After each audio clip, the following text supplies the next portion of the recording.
অভিযানৰ পঞ্চমটো দিন ইতিমধ্যে আৰম্ভ হৈছে কিছু সময় পূৰ্বে আমাৰ সতীৰ্থ গীতাশ্ৰীয়ে দেখুৱাইছিল যে কি প্ৰত্যাহ্বান আহিব পাৰে কি প্ৰত্যাহ্বান আছে সবিশেষ জনালে আপোনালোকক কিন্তু এতিয়া মই জনাম যে অভিযান আৰম্ভ হৈছে অভিযানৰ আৰম্ভণিতে আটাইতকৈ ভাল খবৰটো যদি ক'বলৈ যাওঁ বতৰ ফৰকাল আজি ডিমা হাছাওত বৰ্তমান সময়লৈকে কোনো ধৰণৰ বৰষুণৰ সম্ভাৱনা দেখা নাই যেটো এটা আশাৰ বাৰ্তা দেখুৱাইছে তথাপিও যে ই যি পঞ্চম দিন হ'ল কালি যেহেতু চতুৰ্থ দিনত বিভিন্ন ধৰণৰ প্ৰত্যাহ্বান আহিল বাৰে বাৰে উদ্ধাৰ অভিযান ব্যাহত হ'ল বতৰেও সহায় কৰা নাছিল আৰু আটাইতকৈ চিন্তাৰ কথা যেটো খাটত এই শ্ৰমিকসকল সোমাই গৈছে যিসকল লোক সোমাই আছে তাৰ ভিতৰত সেই খাটত 300 ফুট পৰ্যন্ত পানী আছে আৰু সেই পানী হিচি শ্ৰমিকসকলক উদ্ধাৰ কৰা হ'ব গতিকে এটা ডাঙৰ প্ৰত্যাহ্বান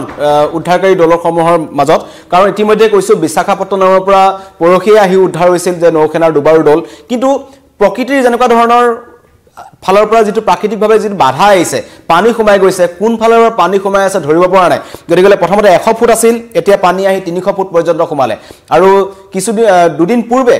যি ONGCৰ ফালৰ পৰা যোনটো পাম্প বনা হৈছিল যেটোৱে 1 মিনিটত 1800 লিটাৰ পানী হিচাৰ ব্যৱস্থা কৰা হৈছিল কিন্তু সেই পাম্পটোৱে কাম নকৰিলে ONGCৰ পাম্পটো বিকল হ'ল যাৰ ফলত উদ্ধাৰ অভিযান ব্যাহত হৈছিল আজি কিন্তু পুনৰ নাগপুৰৰ পৰা কোল ইণ্ডিয়াৰ পৰা এটা বৃহৎ পাম্প বনা হৈছে আৰু যুদ্ধ সদৃশ পৰিবেশ মই আপোনালোকক দেখুৱাব বিচাৰিছো আমাৰ তাৰ পৰা কিছু সংখ্যক ভিজুৱেল আহি পৰিছে এনেদৰে ভাৰতীয় সেনা আৰু যিসকল NDRF হক SDRF হক যিসকল আমাৰ সেনা বাহিনী তাত নিয়োজিত হৈ আছে উদ্ধাৰকাৰী অভিযানৰ দলসমূহ সকলোৱে এনে ধৰণৰে বৃহৎ এইবোৰ অত্যাধুনিক সামগ্ৰী ব্যৱহাৰ কৰা হৈছে আৰু ভাৰতীয় সেনাই নেৰানেপেৰা প্ৰচেষ্টা অব্যাহত ৰাখিছে কেনেদৰে সেই ক্ৰেংসমূহৰ সহায়ত আৰু বৃহৎ কিছুমান তাতে অত্যাধুনিক প্ৰযুক্তিৰ সামগ্ৰী অনা হৈছে যিসমূহৰ বিশেষকৈ কিছুমান পাইপ অনা হৈছে আৰু সেই পাইপসমূহ 300 ফুট গভীৰতালৈ সোমাই ৰেলিং কৰি সোমোৱা হ'ব তাৰ পিছত এই যি নাগপুৰৰ পৰা যেটো অত্যাধুনিক পাম্প বনা হৈছে সেই পাম্পটোৰে কিন্তু পানী হিচা হ'ব আৰু এজন যি তাৰ বিষয়া আছে কোল ইণ্ডিয়াৰ বিষয়া আছিলে তাত আমাৰ সতীৰ্থ দীপাংকৰ তাত উপস্থিত আছে দীপাংকৰে তেখেতক যেতিয়া সুধিলে যে উদ্ধাৰ অভিযান কেনেদৰে আগবাঢ়িব তেওঁ আজি এটা কথাই কৈছে যে পানী হিচিবলৈকে কিন্তু আজি দিনটোৰ প্ৰয়োজন হ'ব আজি উদ্ধাৰ অভিযানৰ যি আৰম্ভণি কৰিছে নতুন পাম্পৰে নাগপুৰৰ পৰা অনা পানী হিচিবলৈকে আজি গোটেই দিনটোৰ প্ৰয়োজন হ'ব বুলি তেখেতে জনাইছে গতিকে জটিলতা আছে কিন্তু এটাই ভাল খবৰ যে বতৰ ভাল আকাশত ডাৱৰ নাই বৰষুণৰ সম্ভাৱনা নাই গতিকে তেনে অৱস্থাত হয়তো খৰতকীয়া হ'ব উদ্ধাৰ অভিযান আৰু যিমান পাৰে সোনকালে ইতিমধ্যে দেৰি হৈছে সেইটো কথা প্ৰশাসনেও জানিছে কাৰণ যিমানেই এই উদ্ধাৰ অভিযান দীঘলীয়া হৈ গৈ আছে সিমানে কিন্তু সেই শ্ৰমিকসকল ভিতৰত কেনেদৰে আছে তেওঁলোকৰ জীৱনৰ প্ৰতি শংকা আহিছে কাৰণ ভাবক যি থেটুৱৈ লগা পুময়া যাৰ ইয়াত চলি আছে বাহিৰত থকা আমি আমাৰ সাধাৰণ লোকসকলে সচৰাচৰ লোকসকলে কিন্তু আমি কিছু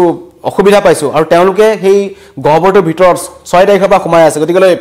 সেই মৃত্যু গহবৰত তেওঁলোক কেনেদৰে আছে ইতিমধ্যে এজন শ্ৰমিকৰ মৃতদেহ উদ্ধাৰ হৈছিল পৰখিনাখন যেটা প্ৰথম অভিযান চলাইছিল 20 মিনিটৰ ভিতৰতে উদ্ধাৰ হৈছিল অত্যাধুনিক সোনাৰ প্ৰযুক্তি ব্যৱহাৰ কৰিছে কিন্তু তাৰ পিছতো শ্ৰমিকসকলৰ সন্ধান উলিয়াব পৰা নাই আৰু প্ৰথম দিনাখনে যি ভাৰতীয় সেনাই যি ড্ৰোন কেমেৰা ব্যৱহাৰ কৰিছিল তাত কিন্তু দেখা পোৱা গৈছিল শ্ৰমিকসকলৰ যি স্যান্ডেল তেওঁলোকৰ যি অন্য ধৰণৰ হেলমেট এনেকুৱা ধৰণৰ সামগ্ৰী উদ্ধাৰ হৈছিল এই যুদ্ধৰ সদৃশ পৰিবেশ তৎপৰতা দেখুৱাইছে প্ৰশাসনে ভাৰতীয় সেনা আছে নেৰানেপেৰা প্ৰচেষ্টা অব্যাহত ৰাখিছে কিন্তু কালিৰ দিনটোত যথেষ্ট সংখ্যক বাধা আহি পৰিছিল উদ্ধাৰ অভিযানত কাৰণ পানী প্ৰথমতে হৈ গল কি যেটো ONGC পাম্প আছিল হেতু বিকল হৈ পৰিছিল পাম্পটো বিকল হৈ পৰাৰ লগে লগে বিকল্প ব্যৱস্থা নাছিল আৰু আমাৰ সতীৰ্থ সাংবাদিক দীপাংকৰ তাত আছে দীপাংকৰে আমাক জনাইছে যে যিখিনি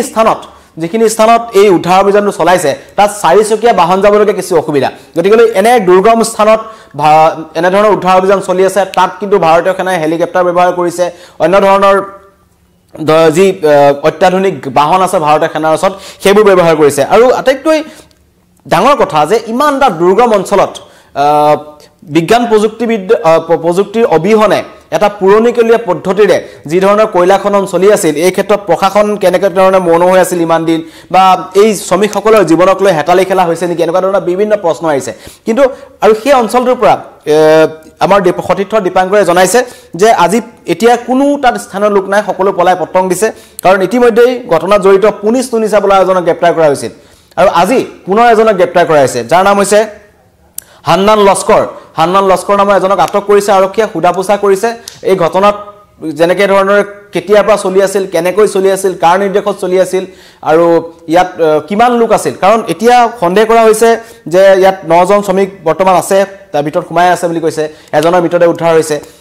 ইয়াৰ পূৰ্বে এনে ঘটনা সংঘটিত হৈছিল নেকি এবাৰ কম পৰিমাণৰ শ্ৰমিকৰ কেতিয়াবা তাত কোনোবা এজন বা দুজন শ্ৰমিকৰ মৃত্যু হৈছিল নেকি গাপ দিয়া চেষ্টা কৰিছিল নেকি তেওঁলোকৰ ফালৰ পৰা এই কয়লা খনিত থকা লোকসকলৰ পৰা গতিকে সেইবোৰৰ তদন্ত আৰক্ষী অব্যাহত ৰাখিছে কিন্তু এতিয়া কওঁ যে 300 ফুট পৰ্যন্ত সেই কয়লা খনিটোত পানী সোমাই আছে যাৰ ফলত তেওঁলোকক উদ্ধাৰ কৰাটোত এটা বৃহৎ প্ৰত্যাহ্বান আহিছে আৰু যি কোল ইণ্ডিয়া যিজন এতিয়া বিষয় আহিলে তেওঁ কিন্তু এটা মন্তব্য কৰিছে যে আজি সম্পূৰ্ণ দিনটো কেৱল পানী খিচুতে লাগিব আৰু পাইপ অনা হৈছে বৃহৎ পৰিমাণৰ পাইপ তালে অনা হৈছে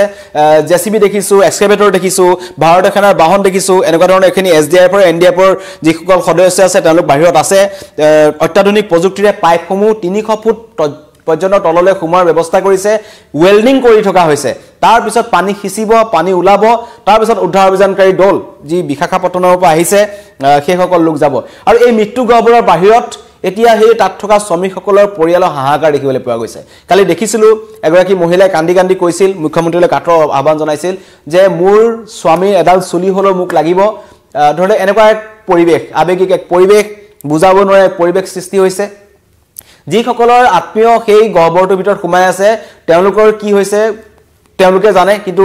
বাকি যিসকল লোক আছে বা সাধাৰণ ৰাইজে যেনেকৈ ধৰণে চাই আছে এই উমৰাংচুৰ ঘটনাক লৈ সকলো কিন্তু সংকিত হৈ পৰিছে আৰু সকলো এক প্ৰকাৰ কৈছে ৰাজ্যত যিমান এনেকুৱা ধৰণৰ অবৈধ কয়লা খনন চলি আছে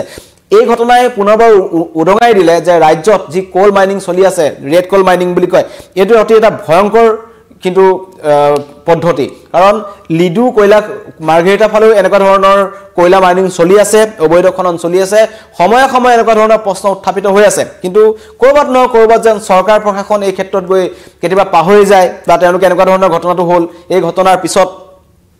আকৌ পুনৰ এনে ঘটনা সংঘটিত হয় কিন্তু সেই ঘটনাবোৰ কেতিয়া শেষ হ'ব একেবাৰে কেতিয়া বন্ধ হ'ব বিজ্ঞান প্ৰযুক্তিবিদ্যাৰ জৰিয়তে বিজ্ঞান প্ৰযুক্তিৰ জৰিয়তে সম্পূৰ্ণ বিজ্ঞানসন্মত পদ্ধতিৰে কেতিয়াবা কয়লা খননটো আৰম্ভ হ'ব এনেকুৱা ধৰণৰ প্ৰসংগ আহিছে বিৰোধীয়ে আক্ৰমণ কৰিছে কৈছে যে এটো কেৱল চৰকাৰৰ বিফলতাৰ বাবে হৈছে কাৰণ চৰকাৰে এনেকুৱা ধৰণৰ কয়লা খনন চৰকাৰৰ জ্ঞাতসাৰে চলি আছিল উদ্ধাৰ অভিযান আৰম্ভ হ'ল ইতিমধ্যে চলি আছে কিন্তু তাৰ মাজতে আমাৰ যিজন বিষয়া আছে যিজন কোল ইণ্ডিয়া ফালৰ পৰা আহিছে তেওঁ তাত নিজেই তদাৰক কৰিছে তেওঁ চাই আছে কেনেধৰণে অপাৰেচনটো চলিব আৰু আজি তেওঁ কোৱা মতে দিনটো লাগিব আমাৰ সতীৰ্থ সাংবাদিক দীপাংকৰ দাস উপস্থিত আছে দীপাংকৰ দাসে উদ্ধাৰ অভিযানৰ জটিলতাৰ ক্ষেত্ৰত তেখেতক সুধিছিল আৰু তেওঁ কি কৈছে আমি আপোনালোকক এবাৰ শুনাব বিচাৰিছো এতিয়া কমিশনিং কৰাৰ কাৰণে সব বস্তুটো পাই গ'ল এতিয়া এইটো আমাৰ ইঞ্জিনিয়াৰ্ছ টিম অফ ইলেক্ট্ৰিচিয়ান ফিটাৰ্ছ ৱেল্ডাৰ্ছ গোটেইখিনি আহি গ'ল কামটো আৰম্ভ হৈছে অকল এটা বাকী এইটা বস্তু বাকী আছে এইটো ষ্ট্ৰাকচাৰ শ্বাফ্ট ওপৰত বহাই কিনে তাত পাম্প ছাপৰ্ট কৰি কিনে পাম্প চলাবৰ কাৰণে এই ষ্ট্ৰাকচাৰ বাকী আছে পাম্পটো ছাৰ অত্যাধিক গধুৰ খুব প্ৰত্যাহ্বান হ'ব তললৈ তাত লৈ যোৱাৰ ক্ষেত্ৰত তাৰপাছত তাত পাইপ সংলগ্ন কৰা হ'ব আজি দিনটো এনেকৈ যাব চাগে ছাৰ গোটেই দিনটো লাগি যাব আমাৰ 24 আৱাৰ্ছ এতিয়া 3 শিফ্ট কাম কৰা এইটো প্ৰগ্ৰাম আছে মানে ছাৰ আজি পানী সিঁচাৰ যিটো কাম সেয়া আৰম্ভ নহ'লেও কিন্তু প্ৰাৰম্ভিক কামখিনি আজি সাজু হ'ব আজি এইটো 3 শিফ্ট কাম কৰাৰ পাছতে কালি আৰম্ভ কৰিবলৈ আশা কৰিছে হয় শুনিলে যে আজি দিনটো লাগিব আজি দিনটো পানী খিচিবলৈকে লাগিব গতিকে শ্ৰমিকসকলক কি অৱস্থাত উদ্ধাৰ হ'ব তাক শ্ৰমিকসকল কেনেদৰে আছে সকলোৱে কন্দা কৰিছে তেখেতৰ পৰিয়ালৰ লোকৰ মাজত এটা ভয় শংকা সোমাই পৰিছে আৰু সকলোৰে মাজত শংকা বৃদ্ধি পাইছে কাৰণ এটা দুটা দিন নহয় বা এদিন নহয় ইতিমধ্যে 6 তাৰিখৰ পৰা আজি পঞ্চমটো দিনত ভৰি দিলে উদ্ধাৰ অভিযানে আৰু পঞ্চম দিনৰ উদ্ধাৰ অভিযানত ইটোৰ পিছত সিটো বাধা আহি আছিল কালিৰ দিনটোলৈকে চতুৰ্থ দিনৰ উদ্ধাৰ অভিযানত যথেষ্ট বাধা আহিল সকলো বন্ধ কৰিব লগা হ'ল পাম্প বেয়া হ'ল আজি পুনৰ মুখ্যমন্ত্ৰীয়ে কালি নিজে একযোগে এই কথা প্ৰকাশ কৰিছিল যে নাগপুৰৰ পৰা কোল ইণ্ডিয়াৰ এটা বিশেষ পাম্প অনা হ'ব সেই পাম্পটো ONGCৰ পাম্পটোতকৈ অধিক শক্তিশালী পাম্প হয় গতিকে ONGCৰ যোনটো পাম্প আনিছিল 1 মিনিটত 1800 লিটাৰ পানী সেই খাটটোৰ পৰা উঠাবলৈ সক্ষম হৈছিল কিন্তু সেই পাম্পটো বিকল হৈ পৰিল এতিয়া এই নাগপুৰৰ পাম্পটোৱে একমাত্ৰ ভৰসা কোল ইণ্ডিয়াৰ সেই পাম্পটোৱে যদি আজি দিনটোত পানী খিচিব পাৰে তেন্তে সেই শ্ৰমিকসকলক কি অৱস্থাত আছে এই দুবাৰ দল তললৈ নামি যাব বিশাখাপট্টনমৰ পৰা যিখিনি ভাৰতৰ নৌসেনাৰ পেৰা ৰাইডাৰ 21 আহিছে তেওঁলোক যাব তললৈ নামি পেলাই তেওঁলোকে সেই স্থান চাব কিন্তু ইমানেই দুৰ্গম সেই স্থান ইতিমধ্যে মই জনাইছো য'ত 4 চকীয়া বাহন যাব নোৱাৰে তাত কিন্তু এনেদৰে অত্যাধুনিক সা সৰঞ্জাম যুগুতোৱা হৈছে বাহিৰত এইদৰে পাইপ সংলগ্ন কৰা হৈছে আৰু এই পাইপবোৰ সংলগ্ন কৰি 300 ফুট তললৈ পঠাই দিয়া হ'ব তাৰ পিছত বাহিৰত পাম্প লগোৱা হ'ব আৰু কেইবাটাও জেনাৰেটৰ ডাঙৰ জেনাৰেটৰ তালে অনা হৈছে যাতে কোনো ধৰণৰ পাৱাৰ কাট হ'ব নোৱাৰে হেতু কাৰণে ব্যৱস্থা কৰিছে প্ৰশাসনে যুদ্ধকালীন তৎপৰতা দেখুৱাইছে কিন্তু কথাটো হৈছে কি সময় বহুত বেছি হৈ গৈছে 5 দিন গতিকে 5 দিন সেই মৃত্যু গবৰত এই শ্ৰমিক কেজন কেনেদৰে আছে তেওঁলোকে কি খাইছে তেওঁলোকে কি পৰ্যায়ত আছে পানী যদি 300 ফুট ওপৰলৈ উঠিয়ে আছে তেন্তে চিন্তা কৰক কেনেকুৱা ভয়ংকৰ পৰিবেশৰ মাজত সেই শ্ৰমিকজন আছে বা কেনে ধৰণে আছে হেতু উদ্ধাৰ অভিযানৰ জটিলতাই গম পাইছে অত্যাধুনিক প্ৰযুক্তি ব্যৱহাৰ কৰা হৈছে কিন্তু কালিৰ দিনটোতো কৈছো কালিৰ দিনটোত সোনাৰ সিস্টেম ব্যৱহাৰ কৰা হৈছিল যেটো অত্যাধুনিক প্ৰযুক্তি বুলি কয় সোনাৰ প্ৰযুক্তি ব্যৱহাৰ কৰিও কিন্তু তেওঁলোকক সন্ধান উলিয়াব নোৱাৰিলে তাৰ পিছত সংকিত হৈ পৰিছে সকলো সেইকাৰণে আজিৰ দিনটো যথেষ্ট গুৰুত্বপূৰ্ণ হিচাপে বিবেচনা কৰা হৈছে কাৰণ আজিৰ দিনটোৰ নিৰ্ণায়ক ভূমিকা গ্ৰহণ কৰিব এই নাগপুৰৰ পাম্পটোৱে যদি আজি কিবা কাৰণত গুটেই পানীখিনি খিচি পেলাব পাৰে 300 ফুট পৰ্যন্ত যি পানী আছে আৰু পানী কোনটো দিশৰ পৰা সোমাই আছে সেই গহবৰটোৰ ভিতৰলৈ বা এই কয়লা খনিটোৰ ভিতৰলৈ কেনেকৈ সোমালে হেতু এটা চিন্তাৰ কাৰণ হেতু চাই আছে কিন্তু হ'ব পাৰে পানী যিমান খিচিছে এফালৰ পৰা পানী কিমান সোমাই আছে হেতু সন্দেহ কৰা হৈছে গতিকে সকলো ওলাব কিন্তু ভগৱানৰ ওচৰত প্ৰাৰ্থনা কৰিছো এটা কথাই যাতে এই শ্ৰমিকজনক সোনকালে উদ্ধাৰ কৰিব পাৰে আৰু আজি এই যাতে নাগপুৰৰ যিটো পাম্প আছে একমাত্ৰ ভৰসা কোল ইণ্ডিয়াৰ পাম্প ইতিমধ্যে আমাৰ যিজন